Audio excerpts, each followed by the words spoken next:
What it do, YouTube? It's your boy Mike from NYC, and we back on another reaction. Today we are watching Making the Case, Wilt Chamberlain. I felt like I should probably go through these Making the Cases, you know what I'm saying, before I do other things. You know, I kind of forgot about these series a little bit, you know. I like to really dive into these deep, you know what I'm saying? So if I'm not in the mental capacity to really dissect everything that he's saying, take it, put it in my mind, shake it up, and be able to come to a good conclusion or really dissect what he's been able to say in that moment, then I won't react to it. But you know what I'm saying, if we get, let's say we get 10 likes on this today, I know that y'all really messed with it, and I'll do another one tomorrow. If we can get a consistent 10, you know, even if we can get 10 to 15 likes on these each video, then I'll just do them back to back to back, because then I know y'all really messing with them. If not, I'll just, you know, play around with other stuff. But without any further ado, let's watch Making the Case on Wilt Chamberlain. Not because I think he's the GOAT, but I really like hearing about Wilt Chamberlain and how dominant he was, you feel me? But he might convince me. Wilt do have some championships, right? Wilt, I mean, you know, he's that guy. So let's watch. Basketball is special. The size of the court and the lack of pads or helmets give fans the most intimate experience of a team sport that exists. And because of the different styles that basketball allows for, players develop their own distinct identities and signature styles through their creativity, flair, that move is insane, bro. and athleticism. Yo, we gotta watch Pistol Pete, bro. We gotta watch Pistol Pete. But anyway. And although no player succeeds alone, the scoring volume and two-way nature of the sport give individual stars a nearly unprecedented amount of control over the flow and outcome of a game. For this reason, players are constantly compared to their peers and to the legends of the past in order to answer the most hotly contested question in the sport: who's the greatest to ever do it? For many, the question is redundant. They believe in only one right answer, their answer. Others might have their own personal stance, but acknowledge one or two alternatives. But I believe that there's much more nuance to the question of greatness and more answers to it than you might think.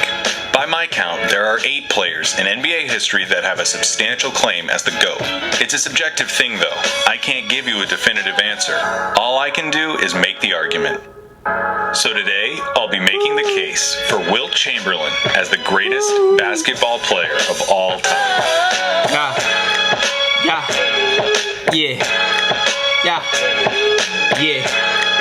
Look. Alright, let's lock in. I'm locked in. Wilt, the single most dominant physical force basketball's ever seen. That's the case, right? First, I tell you that Wilt Chamberlain was and remains the most outstanding anomaly of physical superiority that has ever played basketball. God damn. Then I tell you about how his era-specific advantages didn't exist, and that Bill Russell had better teammates, which is why he won so many more championships than Chamberlain. That's how the Wilt Chamberlain argument always goes. If I follow that script beat for beat, I'll be making a video that's already been made 100 times. So let's write a different script. We'll hit some of the same notes and see some of the same landmarks, but maybe we can end up somewhere we haven't been before when it comes to Wilton Norman Chamberlain. Where did Wilt come from? I don't mean where did he grow up. I'm not making a biography. I mean, what did basketball know of Wilt before he stepped into his first NBA game in 1959? We know about the hype surrounding LeBron, Jordan being taken 3rd in the draft, Magic and Larry's college rivalry, and I think it's important to know and understand what Wilt was before he became the Big Dipper. Wilt was the first basketball superstar. Coming out of high school, he had over 200 colleges vying for his commitment, a level of attention completely unheard of for a high school prospect at the time. He committed to the University of Kansas, largely because of head coach Phog Allen's deep ties with James Naismith, basketball's inventor. Of course, freshmen weren't normally allowed to play on varsity in those days, so during his JV season, the NCAA introduced sweeping changes to rules like offensive goaltending and inbounding violations to try to mitigate what they perceived as a threat to the competitive balance of the game. They even introduced rules that would prevent Wilt from dunking the ball from the free throw line for his foul shots after they got wind that he was doing so in summer scrimmages. And so began the influence of basketball's Goliath, a name fit for Chamberlain not just because of his size, but because of the danger that he seemed to pose to the game's very foundations. Despite the new regulations, in Chamberlain's first varsity game, he scored 52 points and grabbed 31 rebounds, single game records for Kansas that still stand today. Wow. His first varsity varsity season concluded in the NCAA championship against the undefeated University of North Carolina. The matchup was broadcast on an unprecedented number of radio and television stations, due in large part to Chamberlain's mythical status. The Jayhawks fell to the Tar Heels in triple overtime despite Chamberlain's best efforts, for which he was named the tournament's most outstanding player. And so the seeds of Wilt Chamberlain's enduring basketball legacy were planted. An outstanding player who put forth Herculean efforts and gave us superlative performances that were nonetheless negated by losing. Sheesh. After one final year at Kansas, Chamberlain joined the Harlem Globetrotters in order to earn money for himself until he became eligible to enter the NBA. In 1959, Wilt joined the Philadelphia Warriors. By the time he retired in 1973 with the Los Angeles Lakers, Wilt had changed basketball more than any player before or since. Here are some of his records. Highest PER for a highest career PER. The NBA's all-time leader in rebounds. As the NBA's second highest career overall in total defensive win shares. All-time shares, win shares, most rebounds in a game, rebounds in a game average for a season, highest rebounds per game average for a season, unofficial most blocks in a game, rebound per game average. Yeah, this is damning. I just want to take a time to actually all-time leader in rebounds, highest PER for a season, 6th highest career PER, retired as NBA leading scorer. That means a lot. He retired as the NBA all-time leading scorer, 2nd highest scoring average behind MJ. That's beast. 5th all-time in defensive win shares, 3rd all-time in offensive win shares, 2nd all-time in total win shares, most points in a game, most points in a season, most rebounds in a game, most rebounds in a season, highest points per game average for a season, highest rebounds average for a season, only center to lead the league in assists, high or unofficial most blocks in a game, okay, and highest career rebounding average. Wait, isn't that? Oh no, yeah, this. I mean, this is damning evidence, bro. Wilt holds more records than anyone else in basketball. If someday in the future every tape of basketball is destroyed and all of the media and commentary about the game is lost, leaving us with only the record books, people will come to the conclusion that Wilt Chamberlain was far and away the greatest basketball player of all time. I don't like that argument, though. Meet Pat. Pat's a software expert at Buildium. Watches like demo videos. I mean, what you'll get from Buildium. Something to be said about it, but on top of his records, Wilt won 4 MVPs, 3 of which came consecutively and 1 of which came in his rookie year. 2 championships with 1 Finals MVP award. He would have won in 1967, but the award didn't exist yet. He was selected to 13 All-Star teams and 10 All-NBA teams. His resume would have been even more impressive, but things like Defensive Player of the Year and All-Defensive teams didn't exist back then. His career accolades are certainly impressive, and they place him deeply into the conversation as the GOAT. But the funny thing about Chamberlain's records is that each of them comes with this kind of baked-in asterisk or caveat. Okay, he averaged 50 points for a game for a whole season, but that was back when there were no other players of his size. Or sure, he averaged that many rebounds, but back then the pace was totally different, so they came more easily. We'll get into those caveats about Wilt's era in a second, but isn't it funny that Wilt is the only player whose stats get scrutinized so thoroughly? We as basketball fans are so obsessed with stats and scoring, but when it comes to Wilt, we overlook so much of what he did. We love it when players score, more than anything. Let me know, do y'all want me to comment during the video, or do y'all want me to just let it play, or, because, anyway, but just let me know that. But the thing about that is that we've seen our people that are alive have seen MJ's competition, so we respect the stats a little bit more. Like, if we don't really know who you're playing against like that, it's hard to respect what you're doing to a certain extent. You know what I mean? It's hard to have as much respect for what Babe Ruth did when he wasn't playing against the best competition. He wasn't playing against black players. And I'm not saying that that's necessarily true for Wilt Chamberlain, but I'm just saying we don't know what the competition was like. You know, and it's something to be said about that, you know, that we don't necessarily know, but we do know who Mike was playing against. Barkley's and the Malones, and he's playing against great players, you know what I mean? So I think it's fair to mention that. And it also depends on what you consider greatness, you know what I mean? Because to me, greatness is really what you did in your time. You know what I mean? That's why, you know, championships matter, you know, to me, because I don't care what the competition was like. I was the best in my time. I don't care what nobody say. Muhammad Ali, best in his time. I don't want to hear, well, today's. I don't want to hear that. Larry Bird, best in his time. Whoa, they was wearing like, I'm not interested in that. Like, greatness is what you did in your time. You know, and I see that in life. You know what I mean? Like, even if, let's say, Martin Luther King isn't the greatest speaker of all time, or let's say is the best, like, you know, his pronunciations aren't the best, or whatever the case was, he's the greatest because what he did in his time, the impact that he had, and the stain and the mark that he put on what he put on whatever he was doing. You know what I mean? So I guess, you know, it depends on your criteria, but let's keep pushing. Oh, Michael dropped 55 on the Knicks after he came back from baseball. Kobe scored 81 in a single game. But when it comes to maybe the most talented and natural scorer the game's ever seen, we look for ways to discredit him.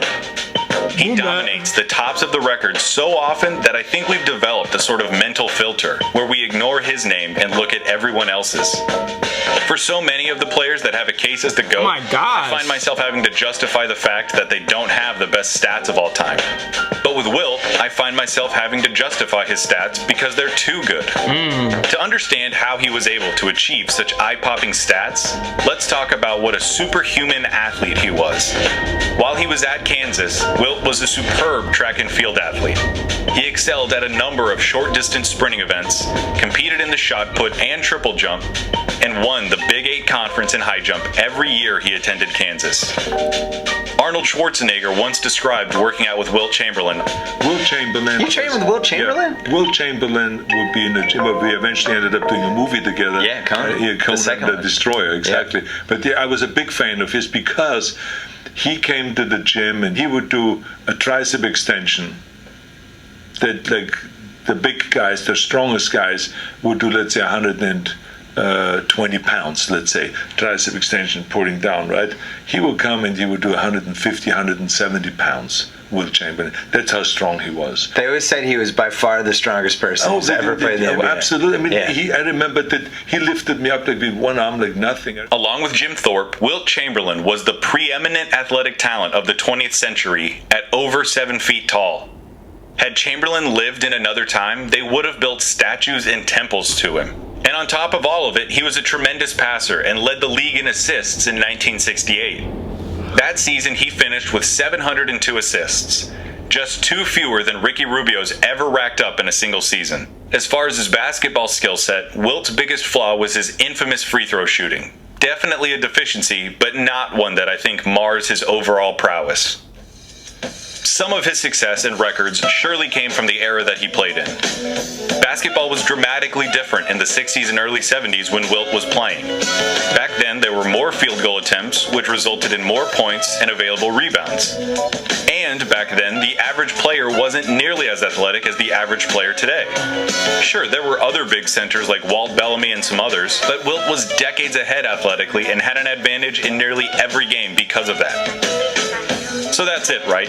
Wilt was ahead of his time athletically, competed against scrawny white guys in a faster era that made stat inflation easier. Oh, Wilt, chill out, bro. If you were to take a 27-year-old Wilt Chamberlain and put him in the league today, he'd be just another good player who kills it on the glass, like Andre Drummond. No. For one, the advantages of Wilt's era help make sense of how he was able to set such unbreakable records, but it doesn't detract or excuse the fact that he was actually able to accomplish them. Second, yeah, a 27-year-old Wilt Chamberlain straight from 1964, if you plucked him up and put him into the league today, would have been a great player. Would he be an all-time great? Maybe, maybe not. But you're giving him more credit than you think you are when you say that. Right. Imagine you instead took a 13-year-old Wilt Chamberlain and brought him up as a player like every other great prospect. Now he gets to take advantage of 60 years worth of advancement in nutrition, exercise regimentation, recovery science, transportation, and equipment technology, especially the advancement in shoes. What shoes was Wilt Chamberlain playing in, bro? Let me know. That's a good point, man. Like 7 foot, playing in what? Like, you know what I'm saying? The fact that he was able to stay healthy the way that he was and the way that he was playing. A lot of 7-footers get injured a lot, you know what I mean? Even with all that's going on, so. You know that they used to play basketball in Chuck Taylors, right? You'd be giving Wilt Chamberlain the opportunity to capitalize on his most valuable attributes. That Wilt Chamberlain would be an all-time great any way you want to look at it. In And finally, yes, Wilt took advantage of the inefficiencies of his era. But isn't that what everyone does? Every player has era-specific advantages that they use for their benefit. What's Steph Curry supposed to say? You know what, guys? I know that the game today revolves around three-point shooting, and I'm really good at three-point shooting, but it just gives me too much of an advantage, so I just won't take as many. Of course not. Take advantage of your advantages. It's what great players do. All of this stuff I'm saying might not even matter to you. You might be sitting there with your arms crossed saying, nope, Wilt Chamberlain can't be the best because he played in the past. And I didn't see him, so he can't be the best. That's why. And honestly, I get that. As sports fans, we want to see the best. It's why we watch. What fun is it to admit that the best player your sport's ever seen started his career the same year Alaska was admitted into the Union? It happens in everything. Music, film, sports. It's the struggle between nostalgia and recency bias. Ooh, and now he's But spitting just now. because it might be a bummer to admit that you didn't see the best doesn't mean it can't be true. He's spitting now, no cap. So why can't a player from the past be the best? I'm sure a lot of you, though, might be willing to concede that a player from that era could be the best, but you wouldn't say it was Chamberlain. I'm sure some of you are saying it's his rival, Bill Russell. Russell won 11 championships in 13 years compared to Wilt's 2. Russell was described as the ultimate competitor and as a leader who time and time again inspired and enabled his teams to succeed. And that brings us to the crux of Wilt Chamberlain's case. I'm with Jack and Bill though. I always Jack Bill. It's always been a really big part of my life. If somebody I saw a brings real up gap Bill in the Russell, market, so my mission. you're not going to hear nothing but respect from me.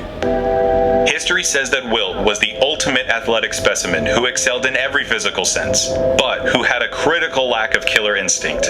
According to his reputation, Wilt was missing the leadership abilities and intangible mental qualities that are required to win. Wilt is remembered as someone who chased stats, was a bit of a head case, and could never figure out exactly what it was he wanted from basketball. Because of that reputation, Wilt remains an intensely polarizing player. So if I want to make the case that Wilt was the greatest basketball player of all time, I have to find a way to assuage the idea that he never had what it took to be a winner. To do that, I want to use Bill Russell as his analog, because they played in the same era and because Russell represented everything Wilt couldn't be or do. They're remembered as inverses of each other and embody contrasting ideas. Team versus individual. Facts. Defense versus offense. Facts. Me versus we. And ultimately, winning and losing. But why are they remembered as representing things so starkly? Again, because they're from the past. They're practically myths and legends at this point. There's less footage of them than there is of other great players, and because the narrative became easy to write as their careers went along. David beat Goliath, and nobody roots for Goliath. But was the fight even fair for Goliath? For starters, Bill Russell consistently had better teammates than Wilt Chamberlain did. That's as good as a fact to me, and I will maintain it even when I make the case for Bill Russell. Wilt played with great players in his career, but Bill played with Bob Cousy, a league MVP, John Havlicek, who went on to lead the Celtics to 2 titles in the 70s, Sam Jones, a 6-time All-Star and master in the clutch, and other Hall of Famers like Tommy Heinsohn, Casey Jones, and Frank Ramsey. And of all the great players that Wilt played with, he usually caught them at the beginning or the end of their careers. What the fuck is he doing? Aside from notable exceptions like Jerry West and Hal Greer.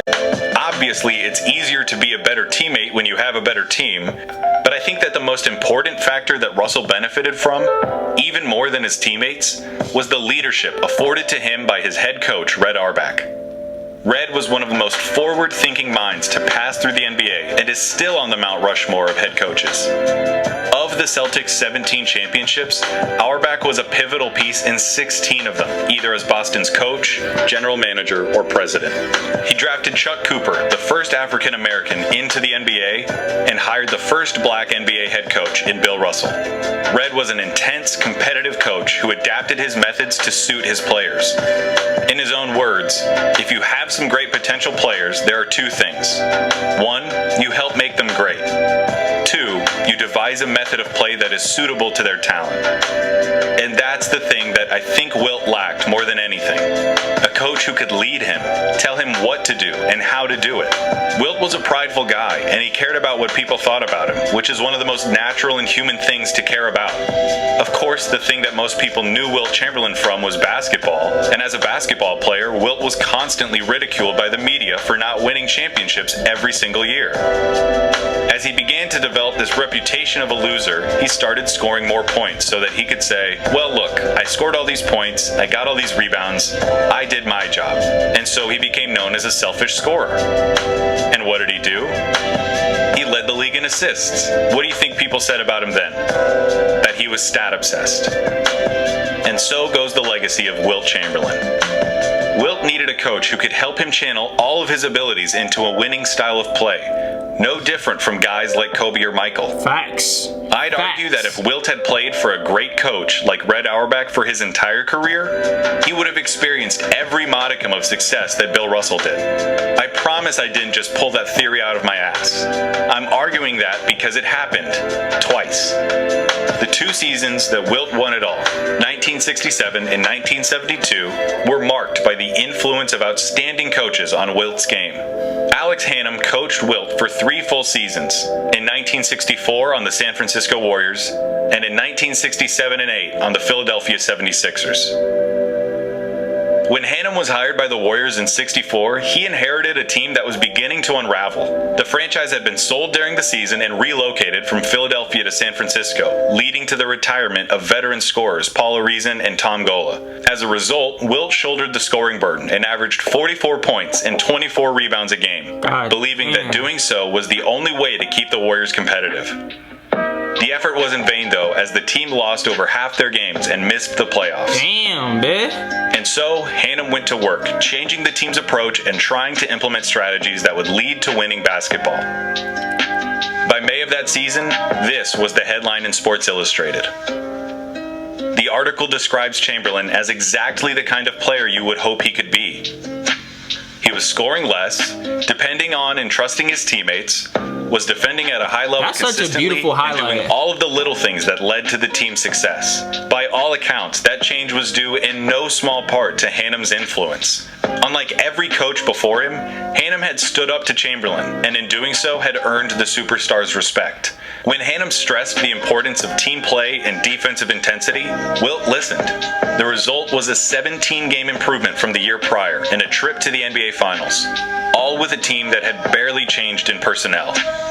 For the first time in his career, Wilt Chamberlain, the player who could do anything as a player, was learning how to play. The following year, the franchise found itself in financial trouble, and the owner traded Wilt to the Philadelphia 76ers for cheap players and cash. Wilt won 55 games with the club in his first full year there, and by the following season, Hannum had been hired to replace Dolph Schayes as head coach. Philadelphia started that season an unprecedented 46-4. By the end of the season, Wilt had averaged just 24 points a game, the lowest he'd had at that point in his career, to go along with nearly 8 assists and 24 rebounds a game. 6 players on Philadelphia had point averages in the double digits. Wilt's abilities hadn't changed. His approach had. That Philadelphia team finished the regular season with 68 wins and 14 losses, the best record the NBA had ever seen. After dispatching Oscar Robertson and the Cincinnati Royals, Wilt found himself facing a familiar foe in the Boston Celtics. But with superb teammates and an outstanding coach, Wilt led the 76ers past Boston in just 5 games, ending the Celtics' 8-year reign as champions. In the finals, Wilt defeated his old team, the San Francisco Warriors, in 6 games to claim his first championship and cap off the most outstanding professional campaign the NBA had ever seen. A year later, Wilt led the NBA in assists, en route to a league-high 62 wins. After a 7-game loss in the playoffs in the Eastern Finals, Hannum retired, and relations between Wilt and the 76ers ownership had soured. He then demanded a trade to the Los Angeles Lakers. With the Lakers, Wilt was saddled with coaches Butch Van Breda Kolff and Joe Mulaney. Not exactly household names. The Lakers had good seasons under those coaches, but were never able to climb all the way to the top of the mountain. Bill Sharman, a hard-nosed, no-nonsense coach, took over in 1972. That that season, the Lakers went on to win 33 games in a row, a record that still stands. That Lakers team finished with a record of 69-13, surpassing the mark set by Wilt's 76ers 5 years earlier. Good move. In the playoffs, they lost just 3 games on their way to the championship. Wow. Jerry West said of Charmin, he told us he thought that if we played the way he wanted us to, that we could beat anybody. He got us to believe that right away, and he did it without raising his voice once all year. As for Wilt, he was simply the guy that got us here. So there you go. That's my case. Wilt was a victim of pressure and a lack of consistent quality coaching. You might be saying, but Clayton, what about college? Wilt lost that UNC game under Fog Allen, and that proves that he's fundamentally a loser. Ew. And that's where you're wrong. That's wild, whoever's saying Because that. guess what? It's crazy. Wilt never played for Fog Allen. Allen turned 70 at the end of Wilt's freshman year. And 70 was the mandatory retirement age for state employees in Kansas at the time. They appealed it, they lost, Allen retired, and Wilt didn't get along with his replacement. In Wilt's entire career, he had exactly 2 great head coaches on 2 different teams. Both times, he turned in seasons that broke records for wins and ended in championships. So much for not being a winner. I know it's a what if, but if you'd given Wilt a coach like Red Auerbach for his entire career, he'd have the most decorated resume in NBA history. But remember, we're not talking about the greatest resume. We're talking about the greatest basketball player of all time. And by just about every metric that exists, we're talking about Wilt Chamberlain. One last quote from Chuck Klosterman. Russell possessed intangible greatness, which means sport writers can make him into whatever metaphor they desire. Russell was the central figure for a superior franchise, so history suggests he was the greater, more meaningful force. His wins validate everything. If you side with Chamberlain, it seems like you're siding with the absurdity of numbers. But consider this question. In an alternative universe and with a different attitude, could Chamberlain have been Russell? Probably. Could Russell have ever been Wilt? Never. No chance. Chamberlain is the only human who could have ever been Chamberlain. He's losing me a little bit, bro. I ain't gonna lie. Hi. For watching. So since great video. I think he was better off making the cases in terms of Wilt's individual accomplishments. This whole idea of what if Wilt Chamberlain would have gotten this and had help, and a lot of it disinterests me a lot, you know what I mean? Because, you know, I don't really care that much about what if, you know what I mean? I think it gives credit and leeway to a situation. You know, well, if I had help, you know, and I don't really like that, you know. If Michael Jordan never had linked up with Phil Jackson and Scottie Pippen, he could have been as great as he wanted. He could have averaged 35 points per game. Nobody would have thought he was better than Magic Johnson or greater than Magic Johnson. Obviously, he's better at basketball, right? And if you want to talk about who's better at basketball, like who's the best basketball player of all time, I think Wilt Chamberlain's probably up there. Him, Mike, I think Larry Bird is pretty solid. LeBron James done for. Even you can throw Kobe in there. But in terms of the greatest basketball player of all time, I don't really think he did Wilt Chamberlain justice.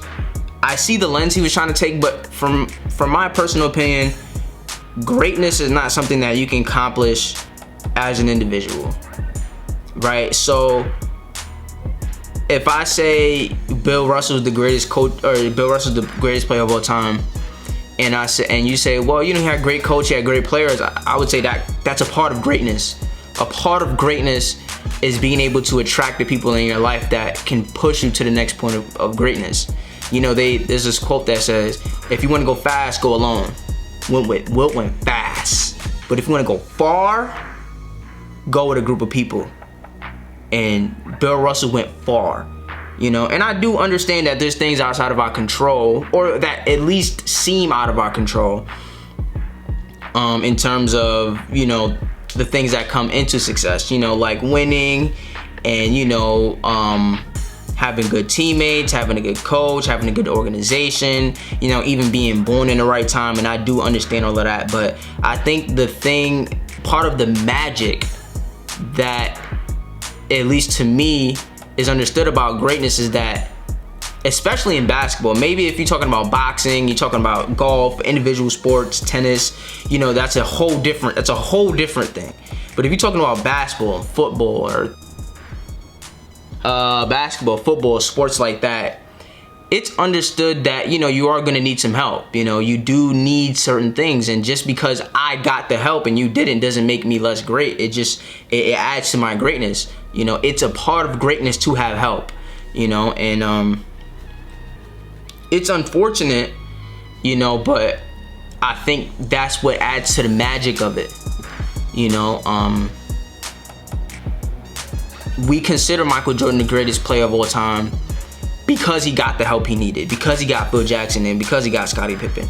He is not a better basketball player because those players, because those pieces fell into place. Because he had, you know, there's, you know, Dennis Rodman, Scottie, Phil. He's not a better basketball player. That's not the argument. The argument is the greatest basketball player of all time. And you need a supporting cast to be great. And sometimes, you know, you don't get the fortune of having a situation maybe like a Magic Johnson, when you come into a team with a Kareem Abdul-Jabbar, or a Kobe Bryant, when you come into the team with somebody like a Shaquille O'Neal. Sometimes you get a situation like a LeBron James where you get different situations, but it's all a part of the story, you know. And just because you don't have hands in all part of it doesn't mean that, well, just because I was more fortunate doesn't mean that I can, you know, doesn't mean that we take away from me because you didn't have the fortune of my fortune. You know, I think that's what makes greatness so, what's the word I'm looking for? That's what makes greatness so,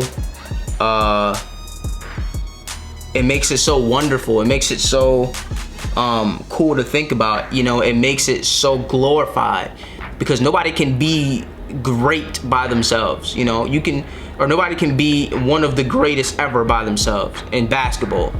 You know what I mean? Kareem could have been as good as he wanted. You know what I mean?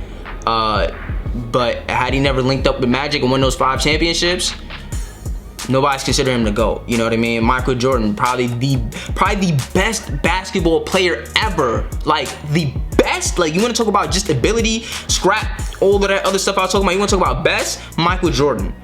But the fact that he linked up with Scottie and Dennis and Phil, that's why we give him that greatest title, because we understand, like, what that comes with. Like, we understand that it's like, all right, you know, you can be really, really good all by yourself, but you cannot accomplish certain things in isolation. You know, basketball is a team sport by nature, you know. So talking about how great I am as an individual, how good I am as an individual, and we're talking about the greatest basketball player of all time, when the sport in itself is a team sport. You know what I mean? So I didn't really care for that argument necessarily, you know. I think a part of greatness outside of basketball, a part of greatness is being able to link up with the right people, being able to attract the right people, you know. And you know, I guess I don't necessarily have any room to talk because I don't have necessarily experience in that lane, but I do understand that when you are great, you know, there is a certain level of control you have when it comes to attracting certain things. You know, I think that people gloss, when it comes to Michael Jordan, I think people gloss over the fact of how he dealt with his teammates in practice, right? Like, him punching Steve Kerr in the face, I'm not saying that that was necessarily a good thing, but it established a principle. It established the idea that I as Michael Jordan, is going to control the controllables. And I can't necessarily control maybe how good you've been or what you've been doing before you've linked up with me. You know what I mean? But I can't control what happens in my presence. And what happens in my presence is we're going to practice hard. We're going to do what it is that I think is necessary to win a championship. And we're going to be great. You know what I'm saying? So when that time came for Steve Kerr to hit the shot, Steve Kerr hit the shot, you know what I mean? Versus, like, you know, I'm sure it happens all the time in history where guys get that same opportunity that Steve Kerr got, but the shot didn't go in, right? And I think it has a lot to do with, in terms of greatness, how good you are controlling the controllables. How good are you at doing what you do to a level and such that greatness wants to also work with you? Or what do you do to a point where greatness, when you're in the presence of people, your greatness rubs off on them? Kobe Bryant, you know what I mean? His work ethic, his teammates, and understanding like, all right, I need to do this with my teammates so I can get us to this next level. And I think that has a lot to play in within the greatness of basketball. I think, unfortunately for Wilt Chamberlain, he didn't necessarily, he didn't maybe understand it, or maybe he just was a phenomenal basketball player, and I think that's where the intangibles come into play. A lot of intangibles have to do with that, things like that, in my opinion, Or even LeBron James, he had to leave Cleveland, he had to do what he had to do, but he got the championships, and now we consider him one of the greatest of all time. He's not a better basketball player. We have to be able to separate best and better versus greatness. You know what I mean? It's two very different things, and I see the lens he's trying to take.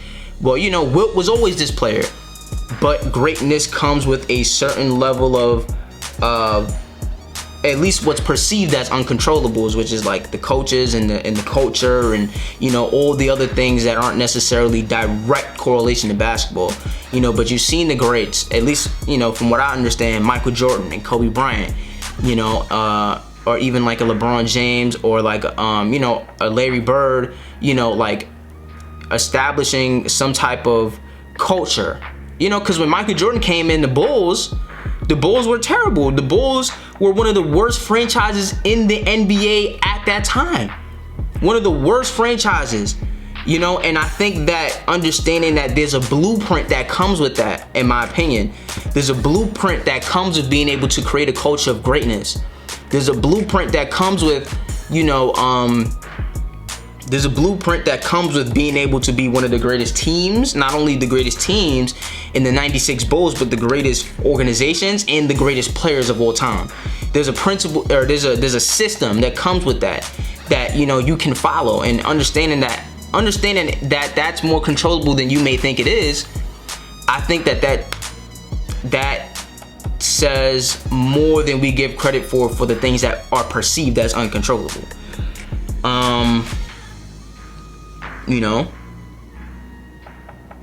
There's definitely a blueprint, man. There's definitely a blueprint. That's why intangibles like leadership are so valuable. Maybe had Wilt Chamberlain been a better leader as a Bill Russell, maybe he could have attracted the things that were necessary for him to succeed. But I think I've talked about this long enough. Definitely like, comment, share, and subscribe if you like these type of videos. Definitely let me know in the comments if you stay to the end and listening to me make my points and all of that. Let me know how you feel about everything, and I will see y'all when I see y'all. Peace.